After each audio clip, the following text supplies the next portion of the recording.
एक छोटे से गांव में एक गरीब किसान माधव रहता था। माधव बहुत मेहनती था, लेकिन उसे बहुत गरीबी झेलनी पड़ रही थी। वो चाहे दिन रात भी पूरी मेहनत से खेतों में काम करता, लेकिन फसल उतनी होती ही नहीं थी और मुनाफा होना तो दूर की बात थी, उल्टा बारिश और बाढ़ की वजह से उसे और नुकसान हो जाता था। इस वजह से माधव की पत्नी गौरी हमेशा गुस्से में रहती थी।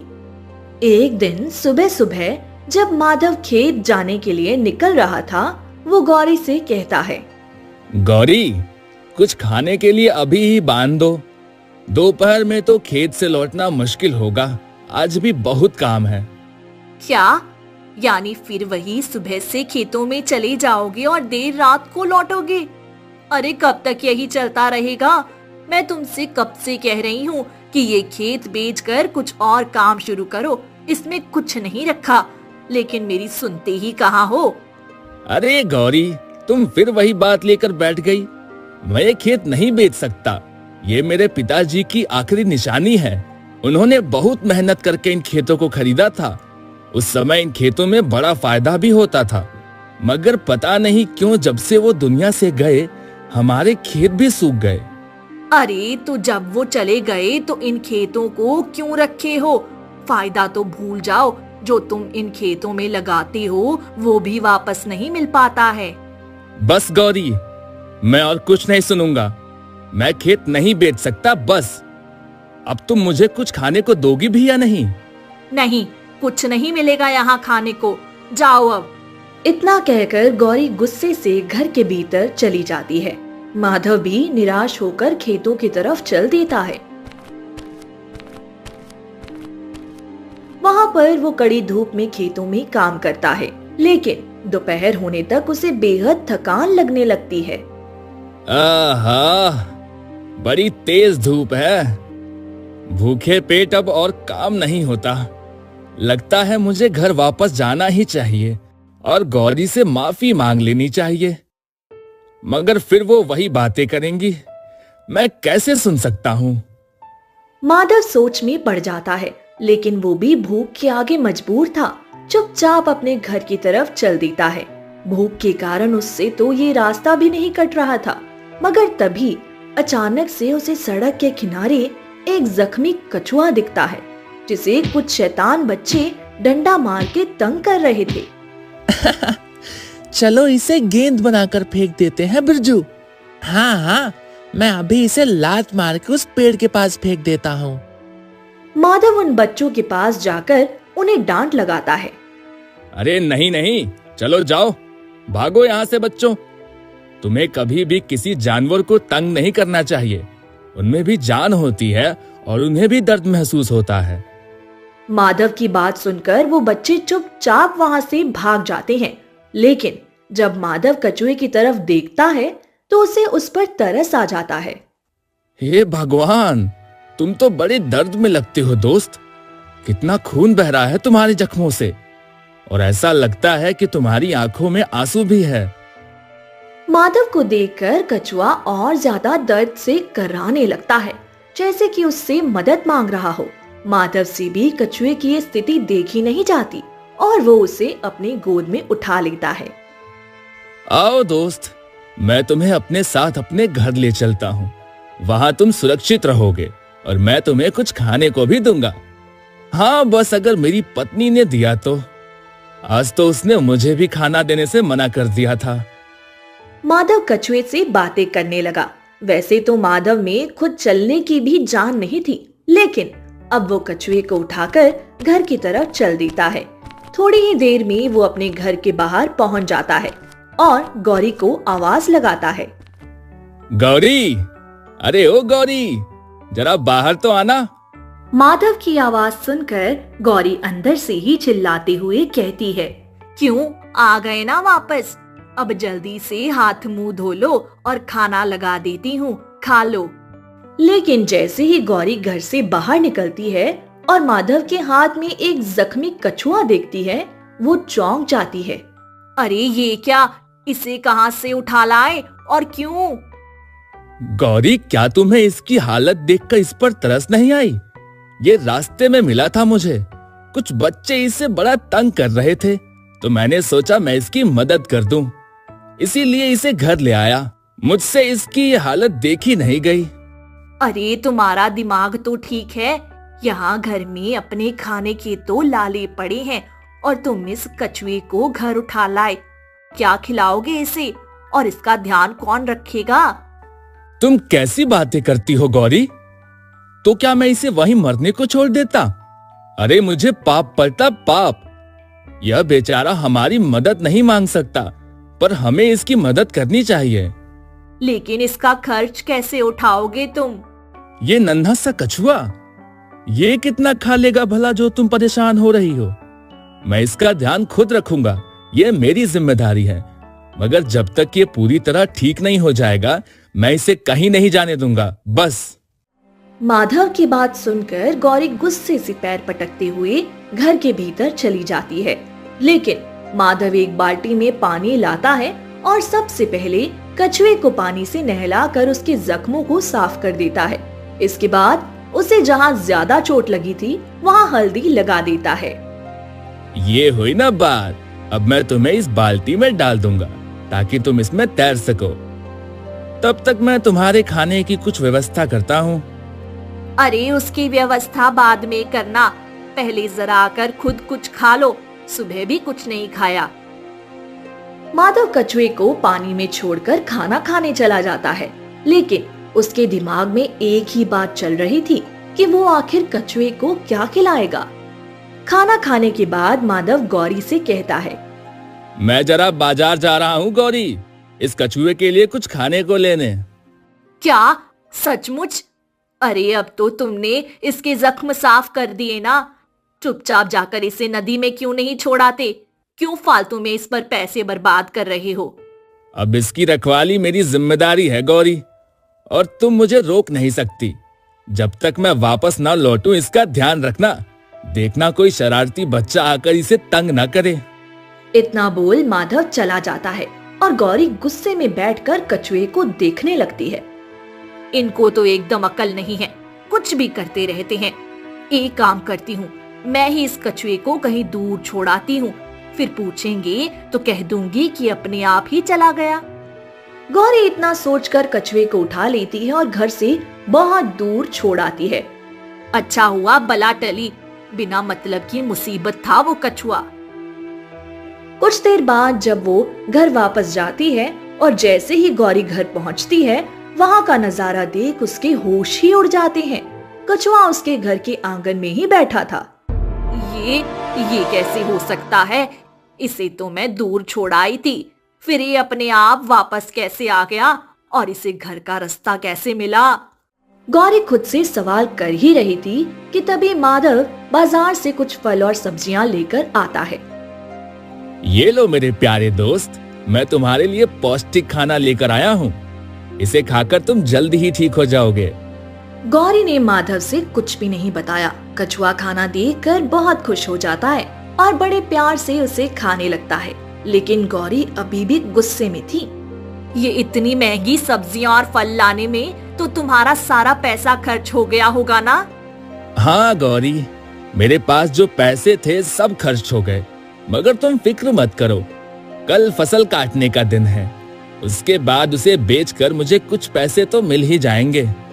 अरे मैं जानती हूँ हमें कितने पैसे मिलेंगे। आधे से ज्यादा पैसे तो कर्ज चुकाने में निकल जाएंगे। जो भी बचेंगे उनसे हमें घर खर्च चलाना पड़ेगा। हाथ में कुछ भी नहीं बचेगा।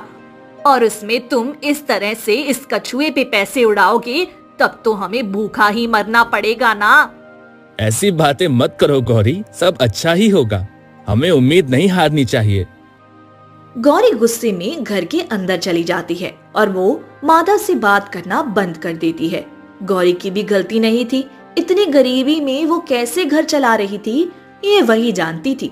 माधव भी इस बात से दुखी था, लेकिन वो कछुए का ध्यान रखने में कोई कसर नहीं छोड़ रहा था। रात में भी वो कछुए को खाना खिलाकर ही सोने जाता है और अगले दिन सुबह सुबह वो कछुए के जख्म साफ करके खेतों में निकल जाता है। इस बार भी कितनी कम बारिश हुई है। इस हिसाब से तो हमें बड़ा नुकसान हो जाएगा। मैं गौरी को क्या कहूँगा, उसका गुस्सा तो मेरी जान ही ले लेगा। ये सब सोचते सोचते माधव चलते जा रहा था, लेकिन जैसे ही माधव खेत में पहुंचता है, वो देखता है कि उसकी फसल रोज के मुकाबले आज ज्यादा अच्छी दिख रही थी। अपनी फसल को देखकर माधव को बड़ी खुशी होती है। अरे वाह, ये क्या चमत्कार है। कल तक तो कम पानी मिलने की वजह से यह फसल एकदम सूखी हुई निर्जीव सी लग रही थी, और आज ये कैसे हवा में लहलहा रही है। लगता है इस बार फसल कटने के बाद अच्छे दामों में बिकेगी।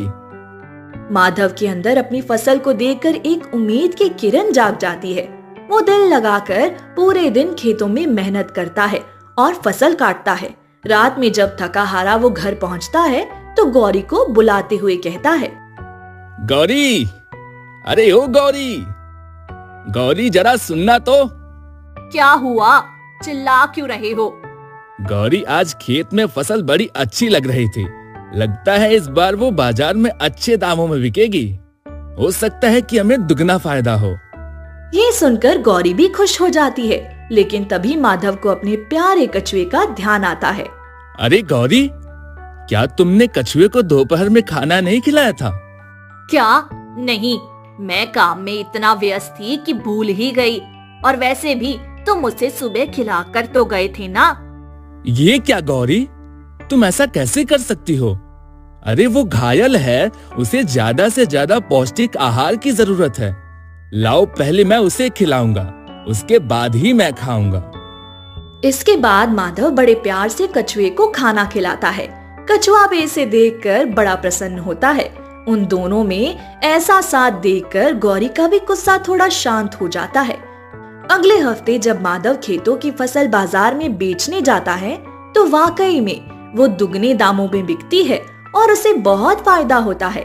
इस बात से खुश होकर माधव गौरी के लिए मिठाई और कछुए के लिए चारा लेकर घर पहुंचता है। गौरी, सुनो गौरी, खुशखबरी है। हमारी फसल इस बार दुगने दामों में बिकी है और मैं इस पैसे का सही इस्तेमाल करूंगा। मैं इससे एक गाय खरीदूंगा और फिर हम दूध बेचना शुरू करेंगे। इससे जरूर हमें बहुत फायदा होगा। अरे वाह, ये तो बड़ा ही अच्छा ख्याल है। हाँ, देखो मैं तुम्हारे लिए मिठाई लाया हूँ और अपने प्यारे कछुए के खाने के लिए भी फल सब्जियां लाया हूँ। गौरी कुछ सोच में पड़ जाती है। उसे ऐसे शांत खड़ा देखकर माधव कहता है, क्या बात है गौरी, क्या सोच रही हो? ना जाने मुझे ऐसा क्यों लग रहा है कि ये कछुआ जब से हमारे घर में आया है तब से हमारे घर में खुशियाँ आ गई हैं। तुमने बिल्कुल सही कहा गौरी, मुझे भी ऐसा ही लगता है। सब कुछ धीरे धीरे बेहतर होता जा रहा है। हो ना हो, पर तुमने इस बेजुबान कछुए की मदद की ना, इसलिए ऊपर वाले ने हमारी मदद की है। हाँ, जो भी हो, ये तो ऊपर वाला ही जानता होगा। खैर, तुम जाकर उसे खाना खिला दो। हाँ, मैं अभी जाकर उसे खिला देती हूँ। गौरी जब कछुए को खाना खिलाती है तो उसे बहुत खुशी मिलती है।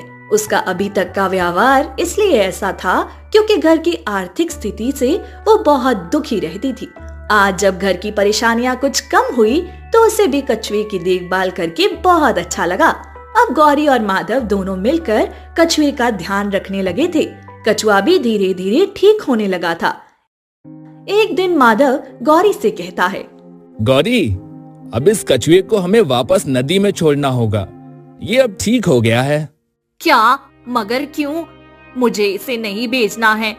अब इसके बिना घर सूना हो जाएगा माधव। अच्छा, मगर एक वो दिन था जब तुम इसे घर में रखना ही नहीं चाहती थी।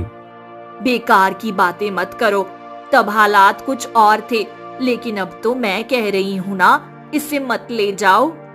नहीं गौरी, हम ऐसा नहीं कर सकते हैं। नदी तालाब इसका घर है और हम इसे इसके घर से दूर नहीं रख सकते हैं। संसार में हर प्राणी अपने निर्धारित जगह पर ही खुश रह सकता है। अब ये स्वस्थ है, इसीलिए इसे वापस भेजना होगा। माधव की बात सुनकर गौरी बहुत दुखी हो जाती है, लेकिन वो समझ रही थी कि माधव की बात ठीक है, इसलिए दुखी मन से गौरी कछुए को अलविदा कहती है। माधव उसे वहीं ले जाता है जहां पहली बार वो कछुए से मिला था। दोस्त, तुमसे मिलकर मुझे बहुत अच्छा लगा। मैं उम्मीद करता हूँ कि हम फिर मिलेंगे। तब तक तुम अपना ध्यान रखना। इतना कहकर माधव कछुए को जमीन पर उतार देता है। कछुआ नदी की तरफ बढ़ने लगता है और माधव वही खड़ा उसे देख रहा था। कुछ दूर जाने के बाद कछुआ वापस मुड़कर देखता है। उसके चेहरे की चमक से ऐसा लग रहा था कि जैसे वो मुस्कुराकर माधव को शुक्रिया और अलविदा कह रहा हो। माधव ने भी हंसकर कछुए को अलविदा किया। देखते ही देखते कछुआ नदी में कहीं गायब हो गया। उस दिन के बाद से माधव के घर में कभी भी परेशानी नहीं आई।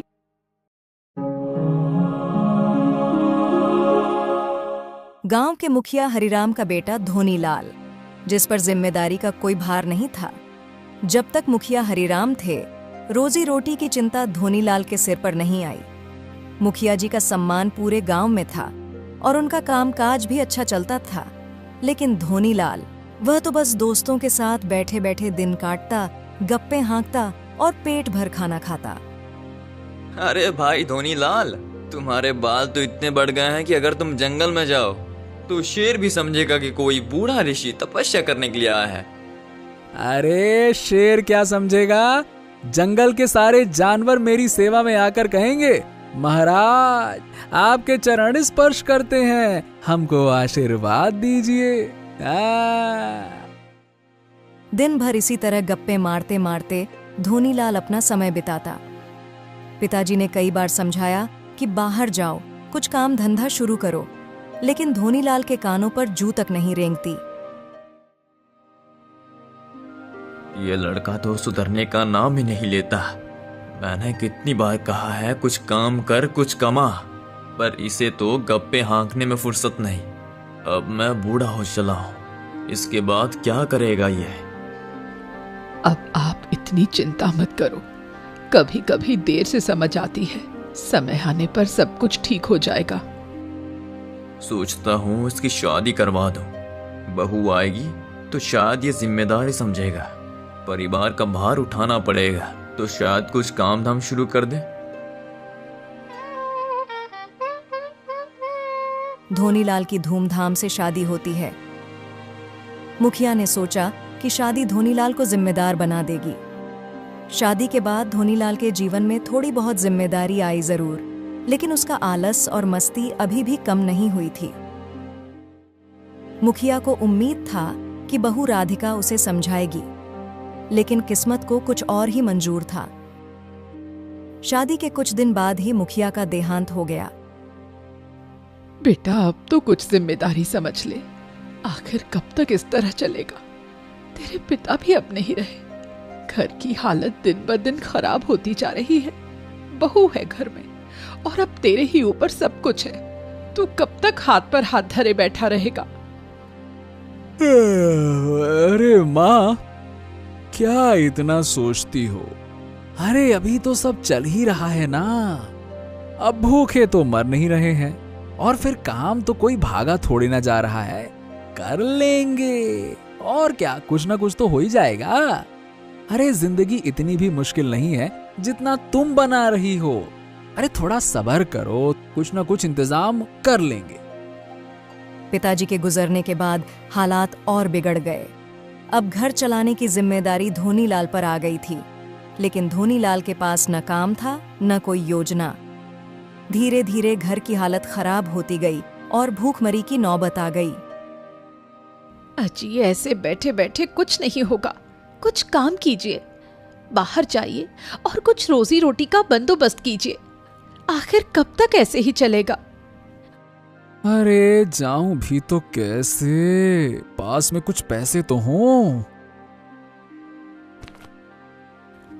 ये लो, हमारी आखिरी पूंजी, सिर्फ 1 रुपए। इन्हीं से कुछ कर लेना। ये सत्तू भी रख लो, सफर में भूख लगेगी तो इसे खा लेना।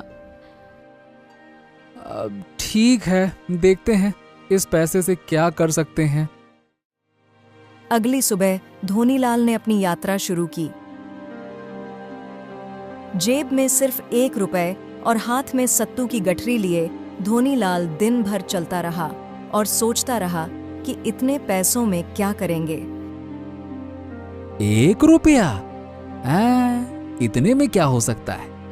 आखिर इतने पैसे में मैं क्या काम शुरू करूं? अरे माँ सोचती है कि बाहर जाऊंगा तो सब ठीक हो जाएगा। अगर कहीं कुछ नहीं मिला तो घर जाकर राधिका को क्या कहूंगा? धोनीलाल अब पूरे दिन की यात्रा से थक चुका था। तभी उसकी नजर रास्ते में चुपचाप बैठी एक बूढ़ी औरत पर पड़ती है। अरे ये बूढ़ी माँ यहाँ क्या कर रही है? ये क्या बेच रही है? अरे ओ बूढ़ी अम्मा, अरे जरा ये तो बताओ, ये क्या बेच रही हो? बेटा, मैं अकल बेच रही हूँ। क्या? अकल? ये तो मैंने पहली बार सुना है कि अकल भी बिकती है। अच्छा बताओ बूढ़ी अम्मा, कैसे दे रही हो ये अकल? 8 आने की 1 है बेटा, कितनी दूं? ठीक है, एक काम करो बूढ़ी माँ, 1 अकल दे ही दो, लाओ।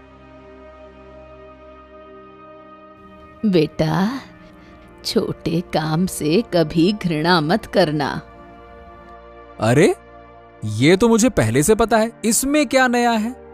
8 आने दे दिए और तुम्हारी ये अकल तो मैंने पहले ही सुनी हुई है। जानते तो होगे बेटा, लेकिन जब तक इसे पैसे देकर खरीदोगे तभी तुम इसकी असली कीमत समझोगे। अब इसे हमेशा याद रखोगे, क्योंकि इसे अब तुमने खरीदा है। अब ठीक है बूढ़ी माँ, अब मेरे पास 8 आने बचे हैं, 1 और अकल दे दो। बेटा, रहस्य की बात कभी किसी से मत बताना, चाहे वो तुम्हारी पत्नी ही क्यों ना हो। धोनीलाल थोड़ा हैरान होता है, लेकिन बूढ़ी औरत की बात उसे समझ में आ जाती है और वह दोनों अकलों को याद करते हुए आगे चलता है। तभी उसकी नजर बार बार चिल्लाते हुए एक दुकानदार पर पड़ती है, जिसके सामने एक मरी हुई बिल्ली जमीन पर पड़ी होती है।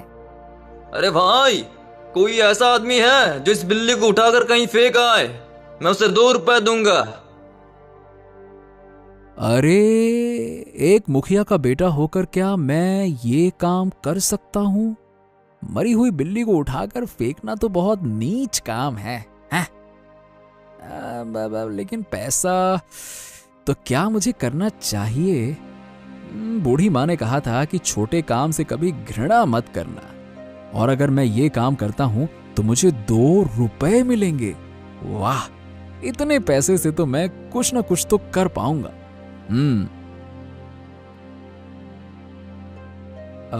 भाई, मैं ये काम कर सकता हूं। क्या तुम इसे फेंक सकते हो? हाँ, मतलब मैं इसको फेंक सकता हूं। 2 रुपए मुझे दे दो। ठीक है, ये लो अपने 2 रुपए और उठाओ इसे। धोनीलाल सिक्का लेता है और बिल्ली को हाथ में उठाए चल पड़ता है।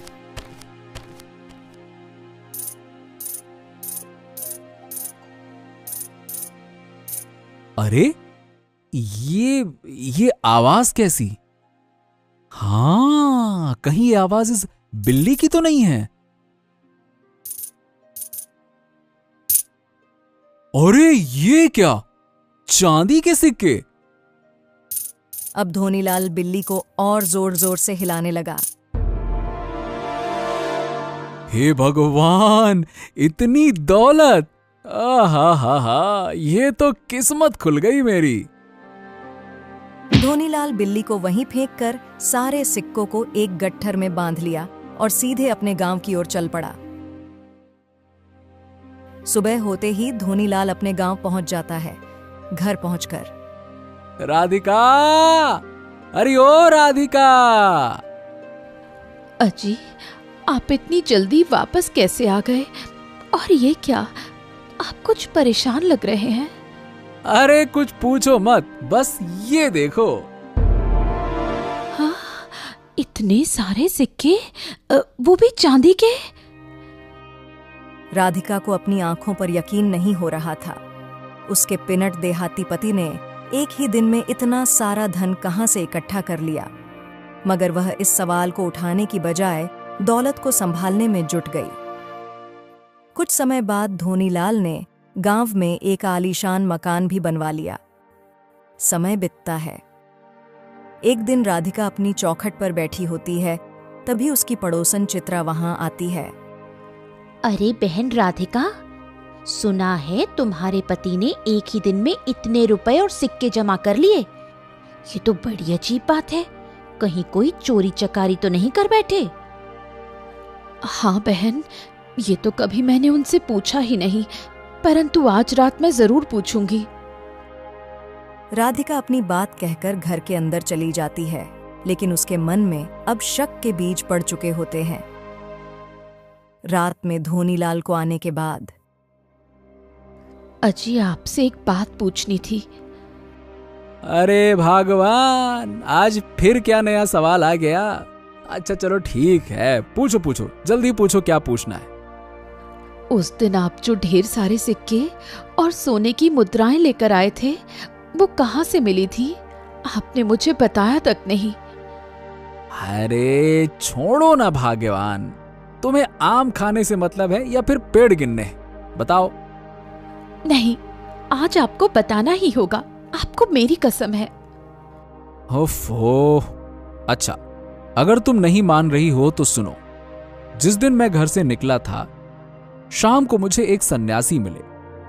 उन्होंने मुझे एक बड़ा राज बताया। कैसा राज? उन्होंने कहा, सुबह सुबह आंख खुलते ही अपने गांव के उत्तर दिशा में जाना और जो गधा दिखे उसकी पूंछ पकड़ के जोर से खींचना और उससे चांदी के सिक्के मांगना, और उसका पूंछ तब तक नहीं छोड़ना जब तक कि पीछे से सिक्के ना गिरने लगे। बस मैंने ऐसा ही किया और ढेर सारा सिक्का लेकर आ गया मैं। तो ये राज है उन सिक्कों का। अब देखना, मैं तुमसे भी ज्यादा धनवान होकर दिखाऊंगी। इतना बोल चित्रा चली गई और अगली सुबह वो मन में सिक्कों की लालच लिए गधे की खोज में निकल पड़ी। गांव से बाहर निकलने पर उसे एक गधा दिखा। ये रहा वो गधा जो मुझे माला माल बनाने वाला है। अब जल्दी से इसकी पूंछ पकड़ लेती हूँ। चित्रा दौड़ती हुई गधे के पास पहुंचती है और अपने दोनों हाथों से गधे की पूंछ जोर से पकड़ लेती है और खींचने लगती है। चलो गधे भाई, अब जल्दी से चांदी के सिक्के गिराओ। गधा अचानक चित्रा की इस हरकत से परेशान हो जाता है और जोर जोर से हिनहिनाने लगता है, लेकिन चित्रा सिक्कों के लालच में गधे की पूंछ और भी जोर से खींचती है।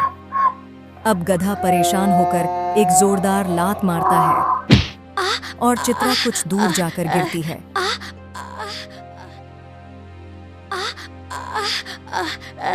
अरे ये क्या हो गया? सिक्के तो नहीं मिले, उल्टा मुझे गधे की लात भी खानी पड़ी। इसी बीच धोनीलाल और राधिका यह नजारा दूर से देख रहे होते हैं। वो हंसते हुए एक दूसरे की ओर देखते हैं। अजी आपने सच में कमाल कर दिया। देखिए ये पड़ोसन कैसे धोखा खा गई। अरे तो मैंने तो पहले ही कहा था। अरे भाग्यवान, ईर्ष्या की आग में जलने वालों का यही अंजाम होता है।